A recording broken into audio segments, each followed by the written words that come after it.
Hello students. Previous classes में हमने basics concept को डिस्कस किया था इंग्लिश ग्रामर के। आज हम उन्हीं को डिस्कस करते हुए इनसे रिलेटेड कुछ क्वेश्चंस हैं जो कि हमारे एग्जाम में पूछे जा सकते हैं एचटेट और सीईटी में।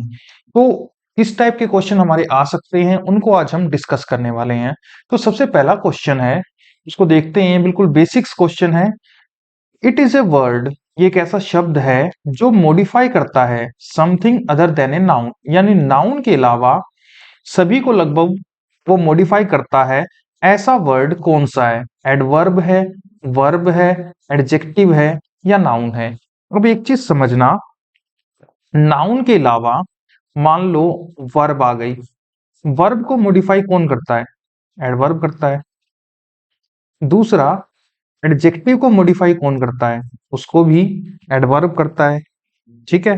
तो यहां से हमें पता चल गया कि हमें एक ऐसा शब्द ढूंढना है जो नाउन को छोड़कर बाकी सभी को मॉडिफाई करता हो, यानी बाकी सभी के साथ आता हो। तो वो शब्द कौन सा है? वो है एडवर्ब। तो जो पहला क्वेश्चन है उसका आंसर क्या आ गया? एडवर्ब। क्यों? एडवर्ब मॉडिफाइज वर्ब, और ये खुद को भी क्या करता है? मॉडिफाई कर लेता है। जैसे ही प्लेज वेल, ये सब्जेक्ट है, ये वर्ब है। ही प्लेज हाउ, हाउ के रिप्लाई क्या होते हैं? हमारे एडवर्ब होते हैं। तो इस एडवर्ब ने क्या कर दिया? प्ले वर्ब को मॉडिफाई कर दिया। अब मैं इसी में एक और शब्द जोड़ देता हूं, ही प्लेज रियली वेल। अब देखो, ही प्लेज वेल तो हो गया। हाउ मच वेल, तो हाउ मच के रिप्लाई भी क्या होते हैं? एडवर्ब ऑफ डिग्री होते हैं। तो ये भी क्या हो गया? हमारा एडवर्ब हो गया। तो यहां से हमें पता चल रहा है कि एडवर्ब एक ऐसा शब्द होता है जो नाउन के अलावा लगभग सभी को मॉडिफाई कर देता है, वर्ब को भी, एडजेक्टिव को भी और खुद एडवर्ब को भी। तो पहले क्वेश्चन का आंसर होगा एडवर्ब। नेक्स्ट क्वेश्चन की ओर चलते हैं। ऐसा शब्द ढूंढना है, the word class that qualifies verb और क्लोजेस। ठीक है। ऐसा शब्द ढूंढो जो वर्ब को भी क्वालिफाई कर दे और क्लोजेस को भी क्वालिफाई कर दे। तो याद रखें, ऐसा शब्द क्या है? एडवर्ब है। ठीक है। क्लोजेस क्या होती है? वर्ब को तो हमें पता है, इट इज ए वर्ड, एक ऐसा शब्द होता है जिसके अंदर क्या होता है? डूइंग भी होती है, हैपनिंग भी होती है, और साथ में ये रिप्रेजेंट करती है स्टेट को। ये तीनों चीजें किसमें होती हैं? वर्ब के अंदर। और क्लोज के बारे में अगर हम बात करें तो क्लोज जो होती है ये क्या होती है? शब्दों का समूह, यानी कि ग्रुप ऑफ वर्ड्स, जिसके अंदर आपको सब्जेक्ट भी मिलता है, प्रेडिकेट भी मिलता है, लेकिन ये शब्दों का समूह कैसा होता है? अधूरा होता है, सेंटेंस का एक अधूरा पार्ट होता है। ठीक है। अगर हम बात करें क्लोजेस की, तो हमें याद रखना है हमारी तीन टाइप की क्लोज होती है। एक होती है मेन क्लोज, एक होती है हमारी कोऑर्डिनेट क्लोज, और तीसरी होती है हमारी सबऑर्डिनेट क्लोज। तो जो सेकंड क्वेश्चन है इसका आंसर क्या है? The word class that qualifies verb और क्लोज, वर्ब को भी क्वालिफाई करने वाला और क्लोज को भी क्वालिफाई करने वाला शब्द ढूंढो, तो वो कौन सा है? वो है हमारा एडवर्ब। तो सेकंड क्वेश्चन का आंसर क्या आ गया? हमारा डी। अब थर्ड क्वेश्चन की ओर चलते हैं। थर्ड क्वेश्चन है, the word class that qualifies noun. अब हमें ऐसा शब्द ढूंढना है जो नाउन को क्वालिफाई करता हो। देखो समझना, नाउन को सबसे पहले अगर हम बात करें तो नाउन को नाउन तो क्वालिफाई करेगा नहीं, ये तो गलत हो गया। एडवर्ब भी क्वालिफाई नहीं करेगा। अब प्रोनाउन क्या होता है? प्रोनाउन तो नाउन की जगह पे आता है, तो ये भी गलत हो गया। तो अब क्या बचा? सी, एडजेक्टिव। हमें पता है, जैसे मैं यहां पे लिखूं, Ram is a good boy. अगर हम इस सेंटेंस में देखें तो यहाँ पे जो बॉय है ये क्या है? ये हमारा कॉमन नाउन है, और इस कॉमन नाउन को जो क्वालिफाई कर रहा है वो एडजेक्टिव है गुड। ठीक है। मैं आपको फिर से रिवाइज करवा देता हूं। जो व्हाट काइंड ऑफ से क्वेश्चन करते हैं और उसका जो आंसर बनता है वो हमेशा क्या बनता है? एडजेक्टिव बनता है। तो ये जो गुड है ये व्हाट काइंड ऑफ का रिप्लाई है। दूसरा, ये नाउन के साथ आया हुआ है, नाउन को क्वालिफाई कर रहा है। तो हमें याद रखना है कि नाउन को क्वालिफाई करने वाला वर्ड कौन सा होता है? एडजेक्टिव होता है। तो जो थर्ड क्वेश्चन है इसका आंसर है सी, एडजेक्टिव। नेक्स्ट क्वेश्चन की ओर बढ़ते हैं। नेक्स्ट क्वेश्चन है, a word that express an attribute of something. एक ऐसा शब्द ढूंढो जो क्या बताता हो? विशेषता बताता हो किसी की भी। और हमें पता है विशेषता बताने वाला शब्द कौन सा होता है, वर्ब नहीं होती।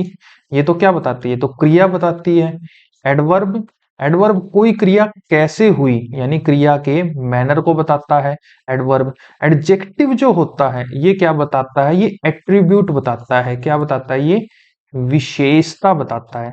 तो जो फोर्थ क्वेश्चन है इसका आंसर क्या होगा, सी होगा। क्लियर है। फिफ्थ क्वेश्चन की ओर चलते हैं। फिफ्थ क्वेश्चन है the word class that serve as a predicate of a sentence. अब एक चीज समझना, ये प्रेडिकेट क्या होता है। देखो दो शब्द होते हैं एक सेंटेंस में, जैसे मैंने यहां पे एक सेंटेंस लिखा, राम हेल्प्स मोहन। अब इसके दो पार्ट हैं, एक तो होता है सब्जेक्ट। सब्जेक्ट वो होता है जिसके बारे में हम बात करते हैं यानी कि टॉपिक। और एक होता है प्रेडिकेट। प्रेडिकेट जो भी सब्जेक्ट की इंफॉर्मेशन होती है, इंफॉर्मेशन ऑफ सब्जेक्ट। तो जो भी सब्जेक्ट की इंफॉर्मेशन होती है उसे हम बोलते हैं प्रेडिकेट। और प्रेडिकेट में आपको एक चीज याद रखनी है कि इसके अंदर एक मेन वर्ब आपको जरूर मिलेगी। बिना मेन वर्ब के आप प्रेडिकेट का निर्माण नहीं कर सकते। तो अगर हम इस सेंटेंस को देखिए, राम हेल्प्स मोहन, तो इसमें हम देख रहे हैं बात किसकी हो रही है, राम की हो रही है। तो राम हमारा क्या हो गया, सब्जेक्ट, यानी ये हो गया हमारा सब्जेक्ट। आगे आ गया राम हेल्प्स मोहन, ये राम की इंफॉर्मेशन है कि राम क्या करता है, मोहन की मदद करता है। तो ये हो गया हमारा कंप्लीट प्रेडिकेट। अब इसके अंदर अगर हम ध्यान से देखें तो इसमें क्या आया हुआ है, ये आई हुई है हेल्प। हेल्प यहाँ पे क्या है, एज ए मेन वर्ब है। और प्रेडिकेट को निर्माण करने के लिए हमें किसकी आवश्यकता पड़ती है, मेन वर्ब की आवश्यकता पड़ती है। और यही क्वेश्चन में पूछा गया है कि ऐसा शब्द that serves as a predicate of the sentence, जो प्रेडिकेट को बनाने में मदद करता है, सर्व करने में मदद करता है, तो वो क्या है। तो फिफ्थ का जो आंसर होगा वो क्या होगा, सी होगा, वर्ब। क्लियर है ये चीज। नेक्स्ट सिक्स सेंटेंस में चलते हैं। सिक्स सेंटेंस है a content word that denote an action occurrence और state of existence is known as. देखो समझना, ये क्या बता रहा है, एक ऐसा शब्द ढूंढो, मतलब एक ऐसा पार्ट ऑफ स्पीच बताओ जो एक्शन को रिप्रेजेंट करता हो, कोई भी घटना ऑकरेंस को रिप्रेजेंट करता हो और स्टेट या एग्जिस्टेंस को रिप्रेजेंट करता हो। मैं आपको एक चीज बता देता हूं, अगर हम वर्ब की डेफिनेशन की बात करें तो वर्ब की डेफिनेशन है इट इज ए वर्ड, ये एक ऐसा शब्द होता है विच एक्सप्रेसेस, क्या एक्सप्रेस करता है, विच एक्सप्रेस, सबसे पहले तो डूइंग, कोई काम हुआ, हमने किया। सेकंड हैपनिंग, कोई ऑटोमेटिक घटना घटित हो गई। और तीसरा स्टेट, यानी तीन चीजों को रिप्रेजेंट कौन करता है, वर्ब रिप्रेजेंट करता है। और यही क्वेश्चन सिक्स क्वेश्चन में पूछा गया है कि ऐसा कौन सा पार्ट ऑफ स्पीच है जो एक्शन ऑकरेंस और स्टेट को रिप्रेजेंट करता हो। तो ये कौन सा है, सिक्स क्वेश्चन का वर्ब होगा आंसर। और ये कौन से ऑप्शन में है, ये सी ऑप्शन में है। तो हमारा वर्ब हो गया आंसर। नेक्स्ट है सेवंथ क्वेश्चन। सेवंथ क्वेश्चन को अगर हम देखें तो ये क्या पूछ रहा है, द वर्ड क्लास, यानी एक ऐसा part of speech that can serve as the subject. ऐसा पार्ट ऑफ स्पीच बताओ जो क्या क्या काम करता हो। सबसे पहले तो ये काम करता हो सब्जेक्ट बनने का, ठीक है। अच्छा, सब्जेक्ट बनने का काम कौन कौन करते हैं, हमें पता है, एक तो नाउन काम करता है, दूसरा प्रोनाउन करता है, ठीक है। और object of a verb, verb का ऑब्जेक्ट बनने का काम कौन करता है, हमें पता है नाउन करता है और प्रोनाउन करता है। और ऑब्जेक्ट ऑफ ए प्रेपोजिशन, और प्रेपोजिशन का भी क्या बनता है, ऑब्जेक्ट बनता है। बिल्कुल सही, नाउन भी बन जाता है, प्रोनाउन भी बनता है। और इन एपोजिशन, देखो एपोजिशन कैसे, जैसे अगर मैं लिखूं Delhi the capital of India, the capital of India. अब ये एपोजिशन जो है ये काम कौन करता है? ये प्रोनाउन नहीं करता, ये अकेला कौन कौन करता है? नाउन। तो हमें पता है सब्जेक्ट बनने का, वर्ब के ऑब्जेक्ट बनने का, प्रेपोजिशन के ऑब्जेक्ट बनने का, और एपोजिशन का काम कौन करता है?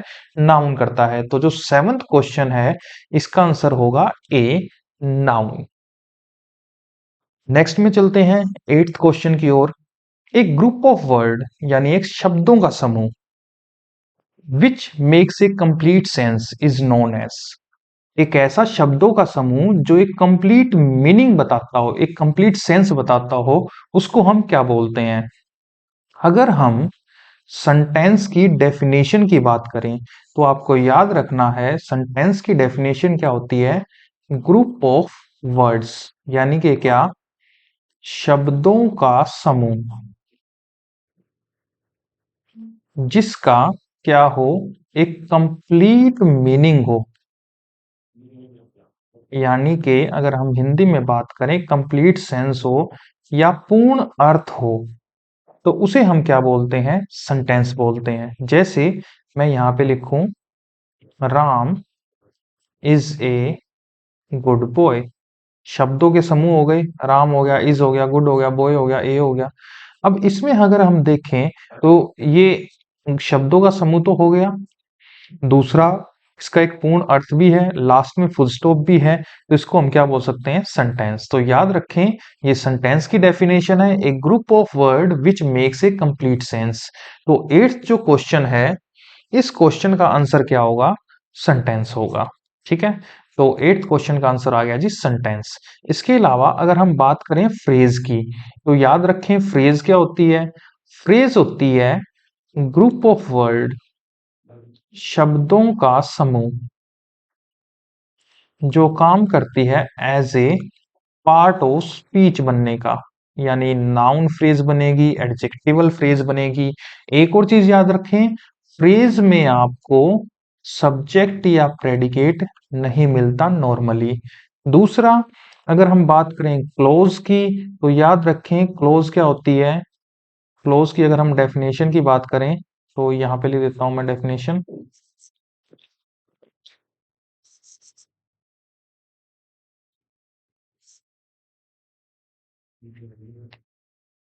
क्लोज की क्या डेफिनेशन है? क्लोज की डेफिनेशन है ग्रुप ऑफ वर्ड्स, शब्दों का समूह जो जिसके अंदर सब्जेक्ट भी होता है, साथ में प्रेडिकेट भी होता है, लेकिन ये सेंटेंस का अधूरा पार्ट होता है, यानी कंप्लीट सेंटेंस नहीं होता। ठीक है, तो जो 8th है इसका आंसर क्या आएगा?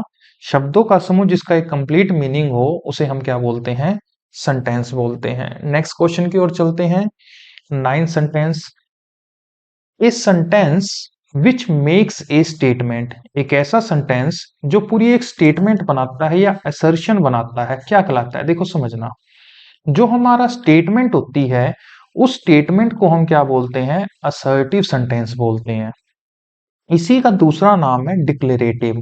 जैसे राम इज एन आइडियल सन, तो ये हमारा एक असर्टिव पॉजिटिव सेंटेंस है। इस असर्टिव सेंटेंस को हम क्या बोल सकते हैं? ये एक स्टेटमेंट भी है।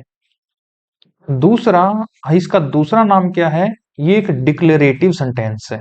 ठीक है, अच्छा नेगेटिव सेंटेंस क्या होता है ये भी समझ लो। जो नेगेटिव सेंटेंस होता है वो होता है जिसमें आप निगेशन की बात करें, यानी माइनस नेगेटिव। जैसे Ram doesn't go to school, तो ये हो गया हमारा नेगेटिव। अच्छा इंटेरोगेटिव क्या होता है? इंटेरोगेटिव होता है उसमें आपको ये क्वेश्चन मार्क मिलेगा। और इंटेरोगेटिव सेंटेंस हमारे कौन कौन से होते हैं? ये हमारे दो टाइप के होते हैं। एक तो होता है हमारा यस नो क्वेश्चन जिसका आंसर आप हाँ या नहीं में देते हैं, और इसकी शुरुआत होती है वर्ब से, जैसे डू यू लाइक क्रिकेट। अच्छा दूसरा होता है इंटेरोगेटिव सेंटेंस, वो होता है डब्ल्यू एच क्वेश्चन से, जैसे why do you like cricket. तो ये जो डब्ल्यू एच क्वेश्चन जो बनता है इसका आंसर हमें डिटेल में देना पड़ता है। और एक्सक्लामेटरी सेंटेंस कौन सा होता है? इसमें आपको ये वाला निशान मिलेगा।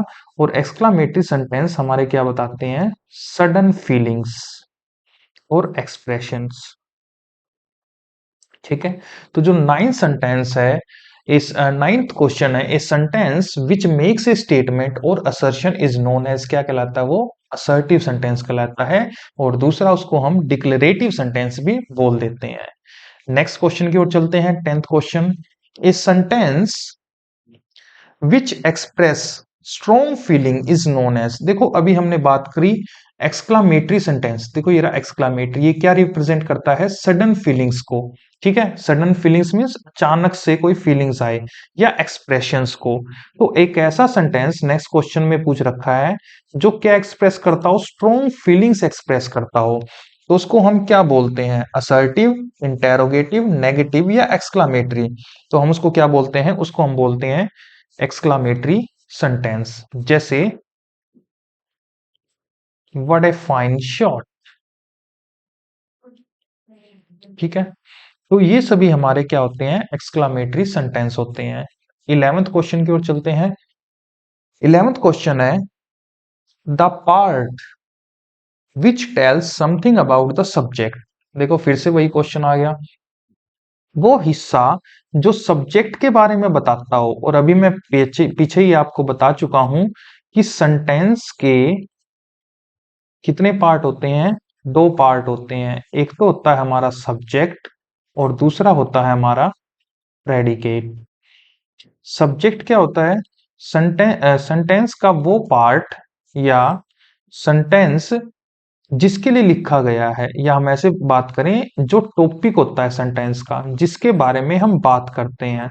अगर हम इंग्लिश में डेफिनेशन लिखें तो व्हाट वी टॉक अबाउट, जिसके बारे में हम बात करते हैं, वही हमारा क्या होता है?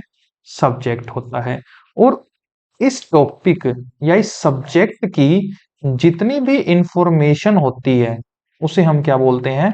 प्रेडिकेट बोलते हैं। और यही हमसे क्वेश्चन में पूछ रखा है कि द पार्ट, वो हिस्सा जो क्या बताता है? समथिंग अबाउट द सब्जेक्ट, जो सब्जेक्ट के बारे में इंफॉर्मेशन देता है, उस हिस्से को हम क्या बोलते हैं? तो इस 11 सेंटेंस का आंसर क्या आएगा? Predicate of this sentence. ठीक है, उसको हम क्या बोलते हैं? सेंटेंस का प्रेडिकेट बोलते हैं। नेक्स्ट क्वेश्चन की ओर चलते हैं। 12 सेंटेंस है do it, this is imperative sentence. Imperative sentence कौन से सेंटेंस होते हैं? जिनमें आप डायरेक्ट ऑर्डर, एडवाइस या रिक्वेस्ट करते हो। और आपको ये चीज याद रखनी है, इंपेरेटिव सेंटेंस का जो सब्जेक्ट होता है वो हमेशा यू होता है, जो कि हिडन होता है। और ये लिखा या बोला नहीं जाता, ये अंडरस्टूड होता है। ठीक है, आपको हिडन मान लो या अंडरस्टूड, क्योंकि हम जब ऑर्डर या एडवाइस देते हैं तो सामने वाले को देते हैं, यानी सेकंड पर्सन को। और सेकंड पर्सन हमेशा क्या होता है? यू होता है। तो क्वेश्चन है do it, this is an imperative sentence. Here in this sentence the subject is. अब देखो यहाँ पे जो सब्जेक्ट है वो क्या है? सबसे पहले तो डू तो है नहीं, इट भी नहीं है। लेफ्ट आउट का क्या मीनिंग होता है? लेफ्ट आउट का मीनिंग होता है मिस आउट, या हम कह दें ओमिट।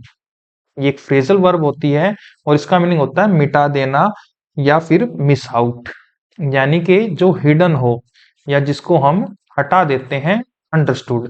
तो यहाँ पे जो सब्जेक्ट है, या तो ऑप्शन में क्या दे रखा हो? यू दे रखा हो, तो हम सही मान लेंगे। अब हमें यहाँ पे क्या दे रखा है? यू तो दे नहीं रखा, तो हम क्या कहेंगे कि भाई सब्जेक्ट कहाँ है इसका? ये तो ओमिट है। और अगर ओमिट है तो हम हमारा आंसर क्या हो जाएगा? लेफ्ट आउट आंसर हो जाएगा। क्लियर है? क्योंकि हमें यहाँ पे सब्जेक्ट क्या होना चाहिए? यू होना चाहिए। वो लिखा या बोलना नहीं जाता, तो वो ओमिटेड होता है। ठीक है, तो 12 सेंटेंस है, इसका आंसर है सी, लेफ्ट आउट। 13 सेंटेंस की ओर चलते हैं। क्वेश्चन है it is A group of word, ये एक ऐसा शब्दों का समूह होता है which forms a part of sentence, it contains a subject and A predicate. देखो समझना, ये शब्दों का समूह होता है और दूसरा ये सेंटेंस का पार्ट भी होता है। ठीक है, दो तीन इंफॉर्मेशन दे रखी है। सबसे पहले क्या कि भाई शब्दों का समूह होगा, सेंटेंस का पार्ट होगा। अच्छा, और क्या होगा? इसमें आपको सब्जेक्ट भी मिलेगा और प्रेडिकेट भी मिलेगा। बताओ वो क्या है? तो मैं आपको पहले भी बता चुका हूं कि जो क्लोज होती है, जो क्लोज होती है, इसके अंदर आपको सब्जेक्ट भी मिलता है, दूसरा प्रेडिकेट भी मिलता है, और ये सेंटेंस का क्या होता है, पार्ट भी होता है। ठीक है, और ये शब्दों का समूह भी होता है, लेकिन ये सेंटेंस का अधूरा हिस्सा होता है। और यही हमसे पूछ रखा है कि शब्दों का समूह, पार्ट ऑफ सेंटेंस, सब्जेक्ट और प्रेडिकेट होता है जिसमें, उसको हम क्या बोलते हैं। तो जो 13 सेंटेंस है उसको हम क्या बोलते हैं, उसको हम बोलते हैं जी, को हम क्या बोलते हैं, उसको हम बोलते हैं कि क्लोज है ये। ठीक है, तो होप आपको अच्छे से समझ में आ गया होगा। It is A group of word. ठीक है, तो जो 13 सेंटेंस है इसका आंसर आएगा हमारा बी। नेक्स्ट 14 सेंटेंस को देखते हैं। 14 सेंटेंस है ए ग्रुप ऑफ वर्ड्स, यानी कि शब्दों का समूह, which makes a sense but not complete sense. शब्दों का समूह जो एक सेंस तो बनाता है लेकिन कंप्लीट सेंस नहीं बनाता, उसको हम क्या बोलते हैं। देखो समझना, क्लोज जो होता है इसके अंदर आपको सब्जेक्ट भी मिलेगा, प्रेडिकेट भी मिलेगा, लेकिन ये जो क्लोज बनेगी इसका एक मीनिंग जरूर होगा। ठीक है, और सेंटेंस का तो कंप्लीट मीनिंग ही होता है। लेकिन जो फ्रेज होती है इसमें आपको ना तो सब्जेक्ट मिलता, ना ही प्रेडिकेट मिलता, काम करता है as a part of speech का, और ना ही उसका एक कंप्लीट सेंस होता। देखो समझने, जैसे ऐसे मैंने लिखा, he goes to school after 10 AM। अब देखो यहाँ पे जो आफ्टर 10 AM है, ये क्या है, प्रेपोजिशन प्लस ऑब्जेक्ट है। ठीक है, और ये किस चीज का रिप्लाई है, ये है कब गया, व्हेन का रिप्लाई है। तो ये व्हेन का रिप्लाई है, तो ये बन गया हमारा एडवर्ब। अब क्योंकि इसमें ना तो सब्जेक्ट है ना प्रेडिकेट है, तो ये क्या बना, एडवर्ब फ्रेज, यानी पार्ट ऑफ स्पीच तो है, इसका कोई मीनिंग है, इसका कोई कंप्लीट सेंस नहीं है। ठीक है, तो इसको हम क्या बोलते हैं, फ्रेज बोलते हैं। तो 14 सेंटेंस का क्या आंसर होगा, 14 सेंटेंस का आंसर है ए, यानी फ्रेज। फ्रेज क्या होती है, ना तो शब्दों का समूह होता है, एक सेंस तो बनाता है लेकिन एक कंप्लीट सेंस नहीं बनाता। इसके अलावा कुछ इंफॉर्मेशन एक्स्ट्रा भी याद रखें कि जो ये फ्रेज होता है इसके अंदर आपको नॉर्मली ना तो सब्जेक्ट मिलता और ना ही प्रेडिकेट मिलता। नेक्स्ट क्वेश्चन की ओर चलते हैं, 15 क्वेश्चन है, और 15th क्वेश्चन में देखते हैं, words are divided into different kind of classes. These kind of classes are dash according to their use in the sentence. Fill in the blanks. ठीक है, देखो शब्दों का हम अलग अलग तरीके डिवाइड कर रखे हैं क्लासेस में। ठीक है, words are divided into different kind of classes. शब्दों को क्या कर रखा है, अलग अलग क्लासेस में बांट रखा है, और इन क्लासेस को अकॉर्डिंग टू सेंटेंस हम यूज करते हैं। तो इनको हम क्या बोलते हैं, सेंटेंस बोलते हैं, नहीं जी। पार्ट ऑफ वर्ड बोलते हैं, नहीं। हम इनको क्या बोलते हैं, पार्ट ऑफ स्पीच बोलते हैं, ना ही पार्ट ऑफ क्लोज। जैसे ये जो हमारे होते हैं ना, नाउन, प्रोनाउन, एडजेक्टिव, एडवर्ब, ये सभी हमारे क्या होते हैं, ये सभी हमारे पार्ट ऑफ स्पीच होते हैं। तो जो 15th सेंटेंस है, जो 15 सेंटेंस है, इसका आंसर क्या होगा, सी होगा, पार्ट ऑफ स्पीच। ठीक है, जैसे मैं आपको समझा देता हूं कैसे पार्ट ऑफ स्पीच काम करता है। जैसे आई हैव ए पेन, यहाँ पे पेन क्या है, आई हैव ए पेन में यहाँ पे पेन एक नाउन है। लेकिन अगर मैं लिखूं ही पेन्स ए लेटर, यहाँ पे पेन्स का मीनिंग क्या है, राइट। ठीक है, ही राइट्स ए लेटर, यहाँ पे पेंस क्या है, ये हमारी वर्ब हो गई। तो ये पार्ट ऑफ स्पीच, सेंटेंस के अंदर डिसीजन होता है इन शब्दों का, ये अलग अलग भागों में डिवाइडेड होते हैं, और इनको हम क्या बोलते हैं, पार्ट ऑफ स्पीच बोलते हैं। 16 सेंटेंस है, what is used to express an action और स्टेट। मैं आपको पहले ही बता चुका हूं कि जो वर्ब होता है, वर्ब रिप्रेजेंट करता है तीन चीजें। क्या, सबसे पहले तो कोई काम हो गया यानी डूइंग, सेकंड हैपनिंग, और थर्ड वो क्या रिप्रेजेंट करता है, स्टेट। यानी कि इन तीनों चीजों को रिप्रेजेंट करने वाला शब्द क्या होता है, वर्ब होती है। अगर हम इस सेंटेंस में देखें, मतलब इसमें देखें, ये क्वेश्चन नंबर 16 जो है, इसमें वो क्या पूछ रहा है कि भाई what is used to express, भाई क्या इस्तेमाल किया जाता है एक्शन को एक्सप्रेस करने के लिए, क्रिया को एक्सप्रेस करने के लिए या स्टेट को एक्सप्रेस करने के लिए? तो हमें पता है इसके लिए हम क्या इस्तेमाल करते हैं, वर्ब का इस्तेमाल करते हैं। तो जो 16 सेंटेंस है इसका आंसर आ गया डी, वर्ब। अब 17 सेंटेंस है, बिल्कुल आसान है। What is use instead of a noun? Noun की जगह पे किसका इस्तेमाल किया जाता है? बिल्कुल आसान है, हमें पता है नाउन की रिपीटिशन को रोकने के लिए हम इस्तेमाल किसका करते हैं, प्रोनाउन का करते हैं। तो 17 सेंटेंस का हो गया a answer, pronoun. Next question की ओर चलते हैं। An adjective is a word which qualifies. 18वां सेंटेंस है, एडजेक्टिव एक ऐसा वर्ड होता है जो क्वालिफाई करता है। किसको क्वालिफाई करता है? एडजेक्टिव किसके लिए आता है? विशेषण। एडजेक्टिव को हम हिंदी में क्या बोलते हैं? विशेषण। तो मुझे एक चीज बताओ, विशेषण किसके लिए आता है? विशेषण आता है यानी एडजेक्टिव आता है, सबसे पहले तो आता है नाउन के लिए, दूसरा किसके लिए आता है? प्रोनाउन के लिए। तो ऑप्शन में चेक करते हैं नाउन और प्रोनाउन। पहले ए में ऑप्शन है तो यही आंसर हो गया। एडजेक्टिव के लिए नहीं, एडवर्ब के लिए नहीं, इंटरजेक्शन के लिए नहीं आता। तो एडजेक्टिव किसके लिए आता है? नाउन और प्रोनाउन के लिए। तो ए ऑप्शन हमारा सही हो गया। नेक्स्ट क्वेश्चन की ओर बढ़ते हैं। नेक्स्ट क्वेश्चन है, what is used to add something? What is used to add something to the meaning of noun? भाई नाउन के मीनिंग को बढ़ाने के लिए हम किस चीज का इस्तेमाल करते हैं? हम किस चीज का इस्तेमाल करते हैं? एडजेक्टिव का। क्योंकि एडजेक्टिव लिखने से ही नाउन की विशेषता पता चलती है। जैसे अगर मैंने यहां पे लिखा राम इज ए बॉय, अब बॉय को अगर मैं यहाँ पे एक और शब्द और लिख दूं गुड, तो यहां से मैं क्या पता चल रहा है? Ram is a good boy. तो ये क्या है? नाउन में ऐड कर रहा है समथिंग, और वो क्या है? गुड क्या है? हमारी एडजेक्टिव है। आपको मैं फिर से रिवीजन करवा देता हूं। जो हमारे व्हाट काइंड ऑफ के रिप्लाई होते हैं, जो हमारे व्हाट काइंड ऑफ के रिप्लाई होते हैं, वो हमारे क्या होते हैं? वो हमारे एडजेक्टिव्स होते हैं। What kind of boy? Good boy. तो ये हो गया हमारा एडजेक्टिव। नेक्स्ट 20th क्वेश्चन में देखते हैं, what is used to add something to the meaning of a verb, an adjective और अनदर एडवर्ब? किस चीज को, मतलब हम क्या यूज करते हैं वर्ब, एडजेक्टिव और एडवर्ब में कुछ एक्स्ट्रा इंक्लूड करने के लिए? तो हमें पता है इसके लिए, याद आपको वर्ब को स्ट्रेस करना हो, एडजेक्टिव को स्ट्रेस करना हो या एडवर्ब को स्ट्रेस करना हो, तो ये स्ट्रेस काम कौन करता है? खुद एडवर्ब करता है। यानी इसका आंसर क्या होगा? सी। जो 20th सेंटेंस है इसका होगा एडवर्ब। जैसे मैं समझा देता हूं, ही वॉक्स स्लोली। ठीक है, अब यहां पे देखो ये वर्ब को क्या कर रहा है? मॉडिफाई कर रहा है, स्लोली। हाउ, हाउ का रिप्लाई है, तो व्हेन वेयर हाउ के रिप्लाई क्या होते हैं? एडवर्ब होते हैं। अब मैंने एक और लिखा, ही वॉक्स वेरी या एक्सट्रीमली स्लोली, तो यहाँ पे वेरी हो गया एडवर्ब ऑफ डिग्री और स्लोली हो गया एडवर्ब ऑफ मैनर। तो जो एडवर्ब है एडवर्ब को भी क्वालिफाई कर रहा है।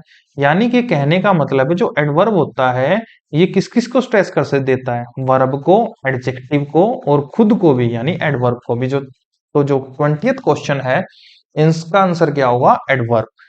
नेक्स्ट 21st क्वेश्चन की ओर चलते हैं। What is use to join words और सेंटेंस? कौन, मतलब किसका हम इस्तेमाल करते हैं, कौन से ऐसे पार्ट ऑफ स्पीच का हम इस्तेमाल करते हैं जो शब्दों को जोड़ने का काम करता है? और हमें पता है इंग्लिश ग्रामर में जोड़ने का काम सिर्फ एक ही करता है और वो है पार्ट ऑफ स्पीच, कंजंक्शन। तो 21वें का जो आंसर होगा वो क्या होगा? सी। ठीक है, तो जो 21वें का आंसर है वो क्या है हमारा? सी, कंजंक्शन। 22वां क्वेश्चन देखते हैं। It expresses some sudden feelings. देखो आ गया ना, सडन फीलिंग्स। कोई भी सडन फीलिंग्स को एक्सप्रेस करता है तो उसको हम कौन सी पार्ट ऑफ स्पीच बोलते हैं? उसको हम याद रखें, उसको हम बोलते हैं जी इंटरजेक्शन। ये आपके बेसिक्स में मैं सारा कुछ डिस्कस कर चुका हूं। नेक्स्ट में चलते हैं। A an the this that this those every each some any my his one two etcetera are the words which may be called. इनको हम क्या बोलते हैं? देखो समझना, वैसे तो नॉर्मली हम इनको क्या बोलते हैं? आर्टिकल हो गया। ये क्या हो गए? दिस दैट दिस दोस, ये हमारे डेमोन्स्ट्रेटिव प्रोनाउन भी होते हैं, डेमोन्स्ट्रेटिव एडजेक्टिव भी होते हैं।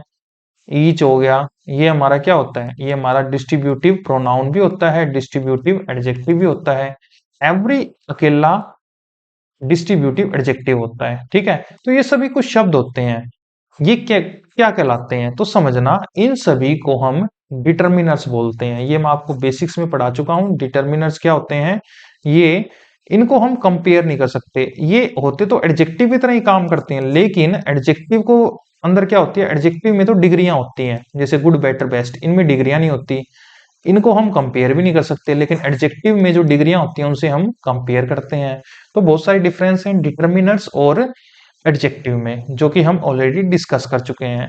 तो 23rd जो क्वेश्चन है, इसका आंसर क्या है, डिटर्मिनर्स बोलते हैं हम इन सभी शब्दों को।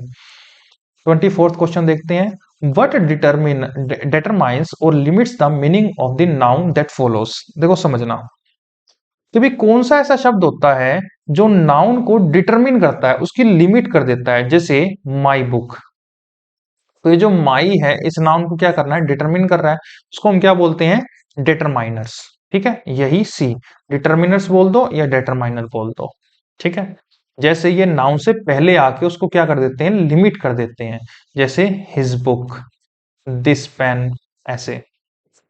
तो ये नाउन से पहले आते हैं, उसी को डिटरमिन कर देते हैं, उसी को लिमिट कर देते हैं, इनको हम क्या बोलते हैं, डिटरमिनर्स। नेक्स्ट, तो इसका जो आंसर है 24वें का, वो हो गया डी, यानी डिटरमिनर। 25वां क्वेश्चन है, she came soon after, she came after me, she came after I had gone. देखो समझना, यहाँ पे भी आफ्टर आया हुआ है, यहाँ पे भी आफ्टर आया हुआ है, यहाँ पे भी आफ्टर आया हुआ है। Consider the use of after, हमें क्या देखना है, इन आफ्टर का इस्तेमाल देखना है तीनों के तीनों सेंटेंस में, in these three sentence the grammatical category of after will be. अब हमें बताना है कि यहाँ पे जो आफ्टर है वो क्या क्या काम कर रहा है। तो याद रखें, मैं रिवीजन के लिए बता देता हूं, हमने ये पहले भी डिस्कस कर चुके हैं। हु के रिप्लाई याद रखना हमेशा सब्जेक्ट होते हैं, होम से जब भी आप क्वेश्चन करोगे तो वो हमेशा ऑब्जेक्ट होते हैं। जब भी हम व्हेन, वेयर और हाउ से क्वेश्चन करते हैं और उनका जो आंसर बनता है वो हमारा एडवर्ब होता है। इसके अलावा जब आप व्हाट ऑफ से क्वेश्चन करते हैं तो वो हमारा क्या होता है, एडजेक्टिव होता है। इसके अलावा अगर हम विच वन से क्वेश्चन करते हैं और उसका जो आंसर बनता है वो भी हमारा क्या बनता है, एडजेक्टिव बनता है। अब आ जाते हैं हम यहाँ पे, तो सून जो है ये एक एडवर्ब होता है, ये टाइम एडवर्ब है, और आफ्टर भी यहाँ पे क्या मॉडिफाई कर रहा है, ये एक एडवर्ब की तरह काम कर रहा है। शी केम, वो आई, आफ्टर मी। अब यहाँ पे मी है, ये ऑब्जेक्ट है, और इससे पहले ये जो आफ्टर है ये तो वर्ब है।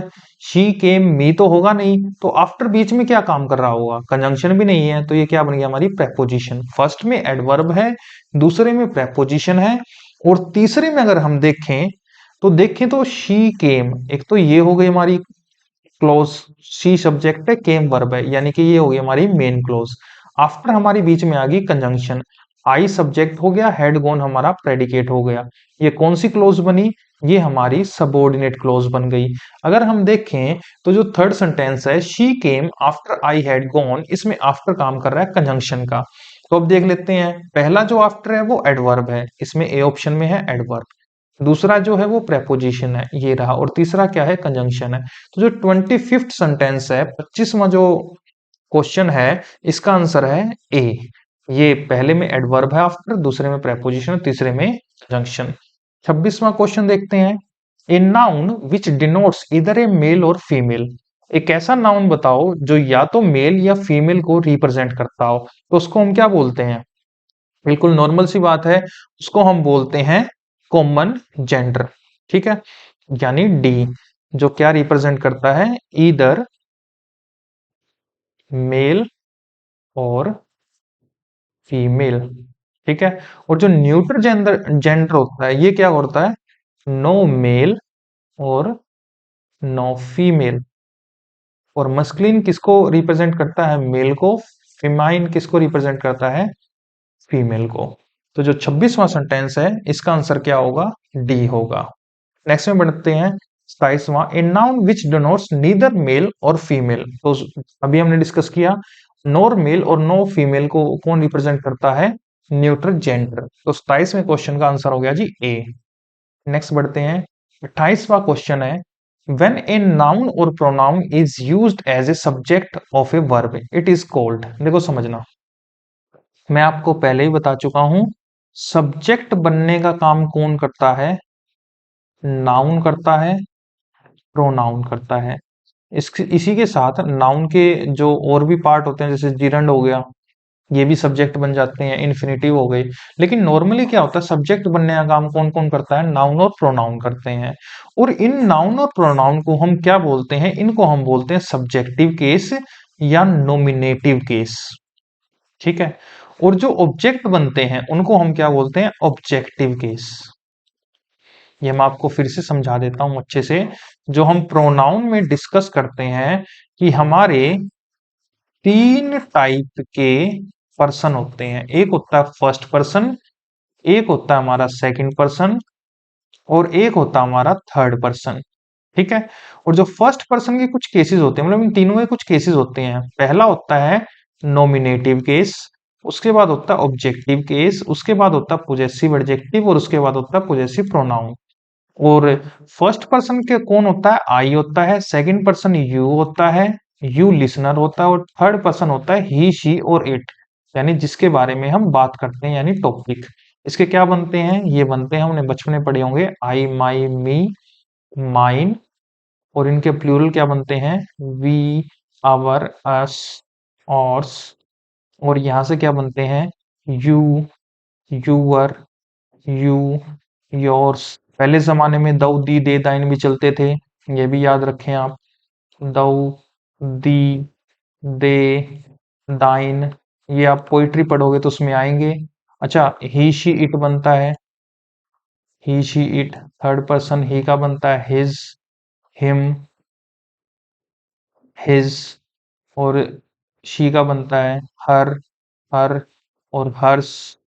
इट का पोजेसिव प्रोनाउन कुछ नहीं बनता, इट्स, इट। और इनके प्लूरल क्या बनते हैं, दे, देयर, देम, ये सभी बनते हैं। तो जो पहला होता है जो सब्जेक्ट बनने का काम करता है, कौन सी लाइन, ये जो फर्स्ट लाइन यहां से मैं ड्रा कर रहा हूं, आई, वी, यू, दऊ, ही, शी, इट और दे, ये हमारा क्या होता है, ये हमारा नॉमिनेटिव केस होता है जो सब्जेक्ट बनने का काम करता है। तो जो 28वां क्वेश्चन है यही पूछ रहा है, व्हेन ए नाउन और pronoun is used as a subject of a verb.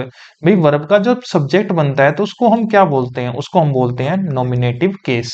तो जो 28वां क्वेश्चन है इसका आंसर हो गया हमारा बी, नॉमिनेटिव केस। 29वें क्वेश्चन की ओर चलते हैं, व्हेन ए नाउन और pronoun is used an object of a verb. जब सेंटेंस में नाउन और प्रोनाउन को एज ए ऑब्जेक्ट, वर्ब का ऑब्जेक्ट की तरह यूज किया जाता है तो उसे हम क्या बोलते हैं, बिल्कुल अभी हमने बात की ऑब्जेक्टिव केस।